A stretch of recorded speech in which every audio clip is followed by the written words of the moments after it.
For more than 80 years, the United States had been a nation divided by words: freedom and slavery, North and South, Union and secession.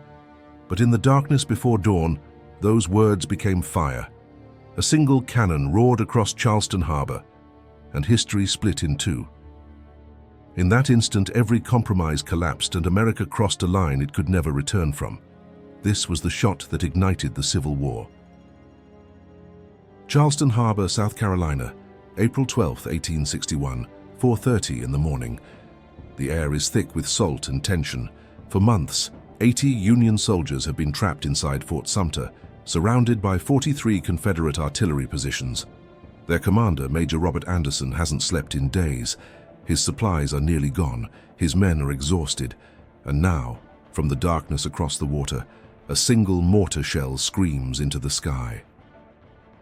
In the next 34 hours, over 3,000 shells will rain down on this brick fortress, and when the smoke clears, a nation will be at war with itself, a war that will kill more Americans than all other wars combined. This is the story of the battle that changed everything. But how did America arrive at this breaking point? In November 1860, Abraham Lincoln won the presidency without receiving a single electoral vote from the South. "I believe this government cannot endure permanently half slave and half free," Lincoln declared. For the slaveholding South, where 4 million enslaved people formed the backbone of the economy, these words were a declaration of war. On December 20, 1860, South Carolina seceded from the Union. Within 6 weeks, 6 more states followed. On February 4, 1861, they formed the Confederate States of America, electing Mississippi Senator Jefferson Davis as president.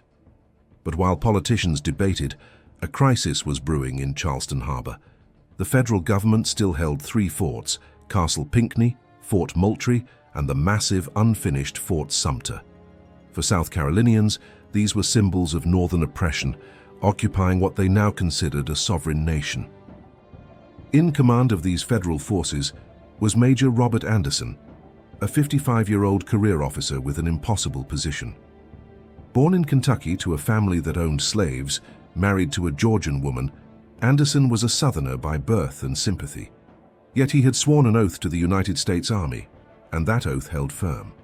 His assignment was simple in theory, catastrophic in practice: hold Charleston's forts without provoking war, while the nation teetered on the brink of dissolution.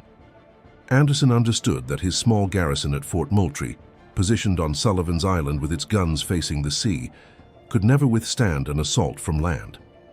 So on December 26, 1860, just 6 days after South Carolina's secession, Anderson made a decision that would electrify both North and South.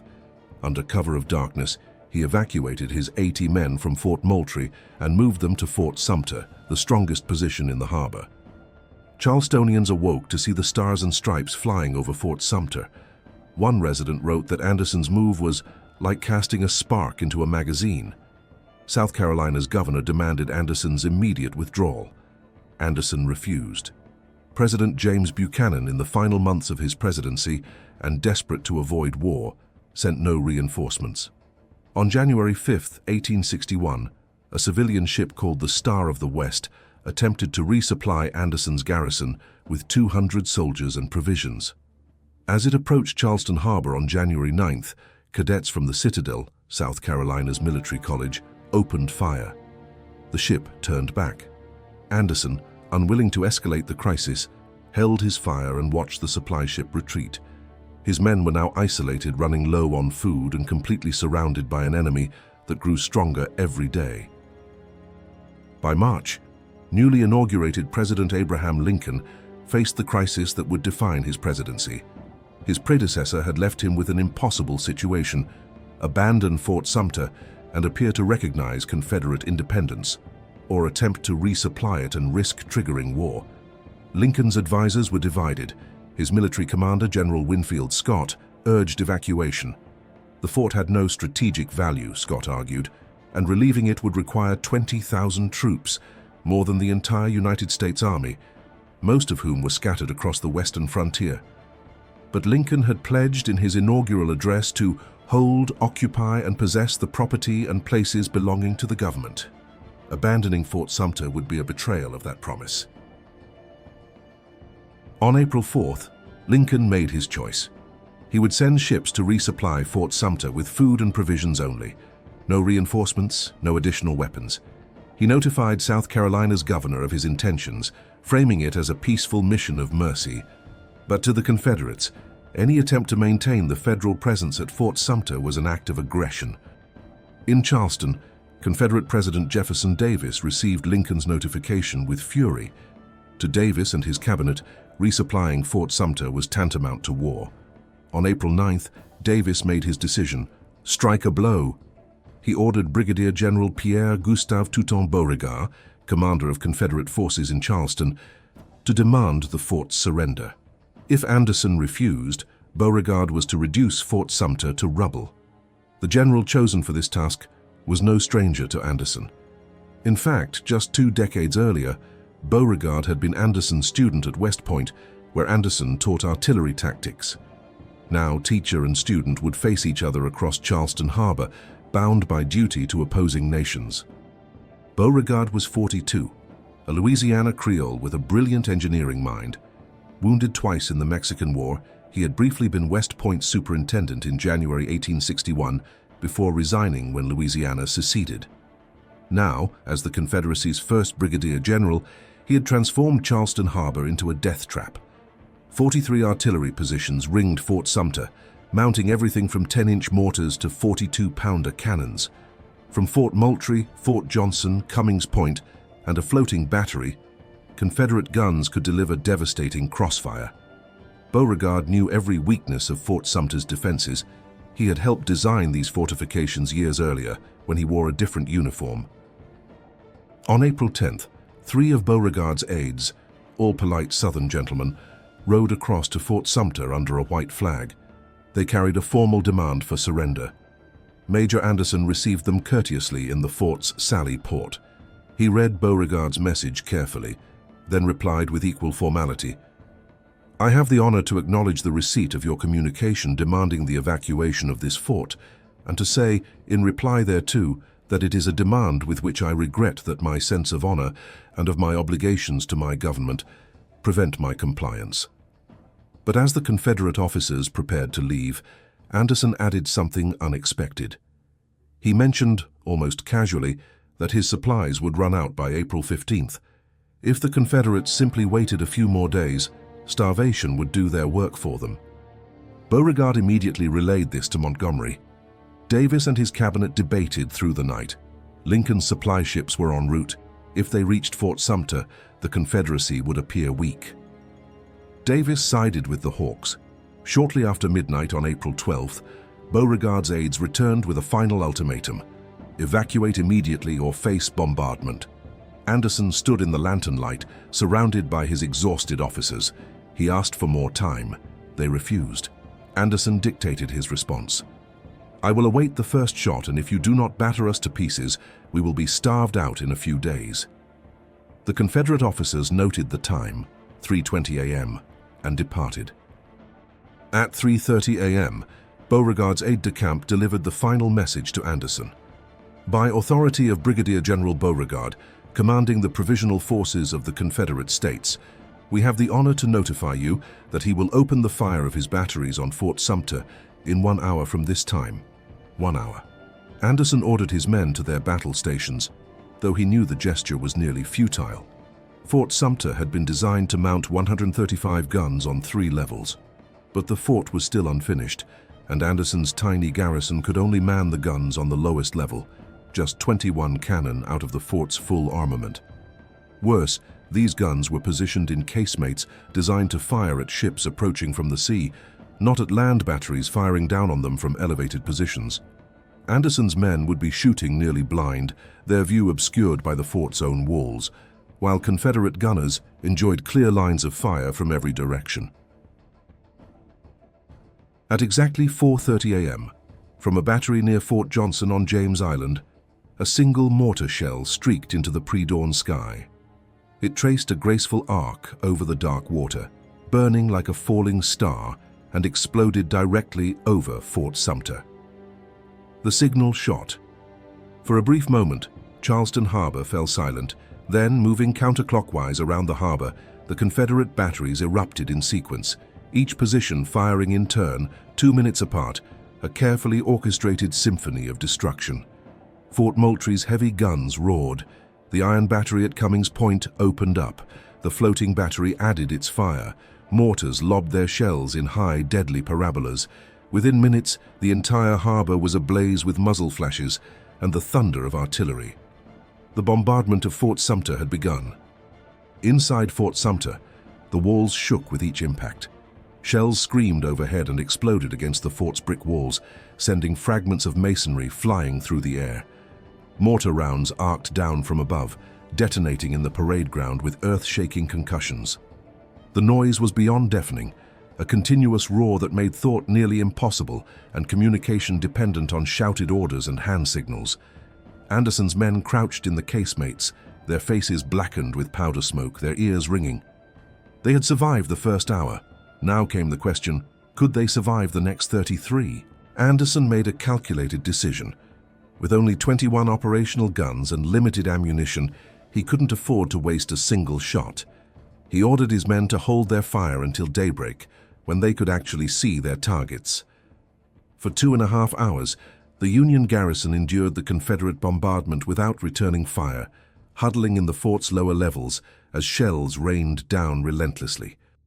It was psychological warfare at its most brutal, the helpless feeling of being pounded without the ability to strike back. Finally, at 7 a.m., with enough light to aim, Anderson gave the order. Captain Abner Doubleday, Anderson's second-in-command, volunteered to fire the first Union shot of the Civil War. He sighted his 32-pounder cannon on the iron battery at Cummings Point and pulled the lanyard. The gun roared, and the cannonball bounced harmlessly off the battery's sloped iron roof. Fort Sumter was fighting back. But it was an unequal contest. Anderson's guns, positioned low and designed to fire at ships, could barely elevate to hit Confederate batteries on higher ground. His gunners fired as fast as they could load, aiming at Fort Moultrie, at Sullivan's Island, at any visible target. But for every Union shot, the Confederates answered with 10. Shells poured into Fort Sumter, solid shot smashing walls, explosive shells spraying shrapnel, incendiary rounds setting fires. By mid-morning, the fort's wooden barracks were burning. Across the water in Charleston, thousands of spectators crowded rooftops and wharves to watch. Men, women, and children gathered as if attending a fireworks display, cheering each Confederate hit. Mary Chestnut, wife of a Confederate colonel, recorded the scene. The women and children were all out of the city, the men at the forts and batteries. For Charleston's residents, this was theater. The reality of what this bombardment meant, the river of blood it would unleash, had not yet dawned on them. Inside Fort Sumter, Anderson's men worked brutal shifts. Load, aim, fire, reload. Their hands blistered from hot cannon barrels, their lungs burned from powder smoke. They had no fresh water, the cisterns were damaged. Food was critically low. 3 times that first day, Confederate hotshot, iron balls heated red-hot, set fire to the officers' quarters.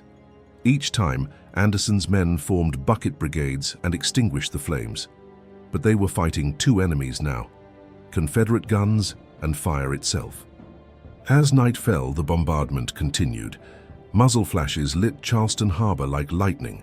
Anderson allowed his exhausted men to rest in shifts. Beauregard was content to pound the fort into submission from a distance. Through the night, shells continued to fall. April 13th dawned with a new strategy. Beauregard ordered concentrated hot shot on the fort's wooden buildings. By mid-morning, the officers' quarters were engulfed in unstoppable flames.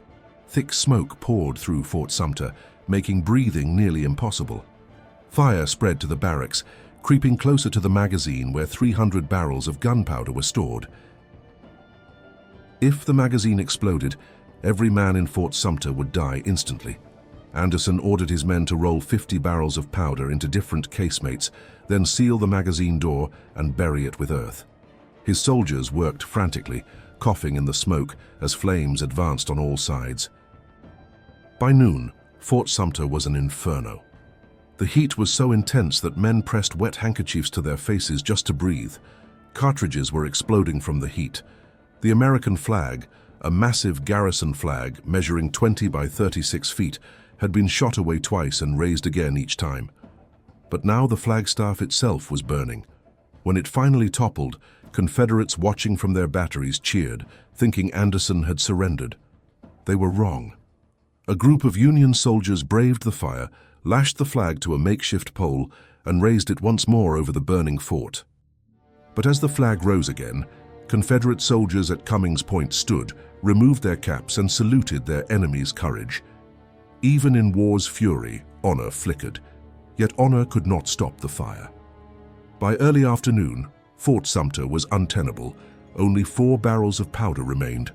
The men were choking. Anderson faced the hardest decision of his career: continue fighting and watch his men burn, or surrender and save their lives.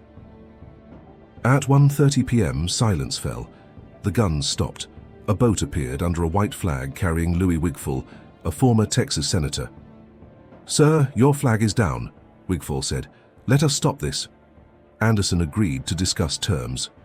Minutes later, Beauregard's official representatives arrived offering generous terms: evacuate with full honors, salute the flag, and depart for the north.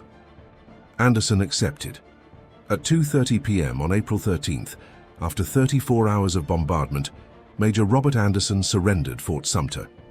Not a single man on either side had been killed in combat. More than 3,000 shells had been fired. The fort was ruined, but miraculously no one had died. It seemed briefly that this war could be civilized. That hope died the next morning. April 14th, Anderson's men prepared to leave, having negotiated the right to fire a 100-gun salute to their flag before departing. At 2 p.m., they gathered on the fort's upper level for the ceremony. The flag that had flown throughout the siege would be honored one final time. Captain Doubleday's crew began the salute. 1 shot, 2 shots. They were using improvised cartridges made from scrap flannel as their proper ammunition was depleted. On the 50th round, a spark ignited a pile of cartridges nearby. The explosion was devastating. Private Daniel Howe, a young soldier from Company E, 1st U.S. Artillery, was killed instantly, blown apart by the blast. 5 other soldiers were wounded in the explosion, one of them mortally. The ceremony stopped immediately. Anderson, unwilling to risk more lives, ordered the salute cut short at 50 guns instead of the planned 100. Private Daniel Howe became the first combat death of the American Civil War, killed not by Confederate fire, but by a tragic accident during the surrender ceremony. His body was placed in a rough coffin made from gun crates. A small steamer waited at the wharf to transport Anderson's garrison to the Union fleet waiting outside the harbor. The soldiers marched out of the smoldering fort with drums beating and colors flying, carrying their wounded comrades and their dead. As they passed the Confederate battery at Cummings Point, enemy soldiers lined the beach, removed their hats, and stood in silent tribute to their departing foe. It was a strange war where enemies saluted each other's valor while preparing to kill each other by the thousands. Anderson and his men boarded the steamship Baltic. During the voyage, Anderson wrote his report to Secretary of War Cameron. Having defended Fort Sumter for 34 hours until the quarters were entirely burned, the main gates destroyed by fire, 4 barrels and 3 cartridges of powder only being available, and no provisions remaining but pork, I accepted terms of evacuation. When the Baltic reached New York on April 19th, 100,000 people gathered in Union Square. Anderson was treated not as defeated but as a hero, the man who had stood firm against impossible odds. In Charleston, the Confederate flag flew over Fort Sumter. Beauregard was celebrated as the South's first victor, but neither side understood what they had begun. On April 15th, Lincoln called for 75,000 volunteers. Virginia seceded on April 17th. Arkansas, Tennessee, and North Carolina followed. Young men rushed to enlist, convinced the war would be brief and glorious. They were catastrophically wrong. The bombardment of Fort Sumter had opened the gates to 4 years of carnage. Over 620,000 Americans would die, more than in all other American wars combined until Vietnam. Roughly 2% of the population. If the same percentage died today, it would equal 6 million lives. The war would devastate entire regions and tear families apart, but it would also end slavery, emancipate 4 million people, reshape the Constitution, and forge a new understanding of citizenship. Fort Sumter was where it all began, where compromise shattered, where debates ended and bullets started, where the old America died and a new one, baptized in blood and fire, began to be born.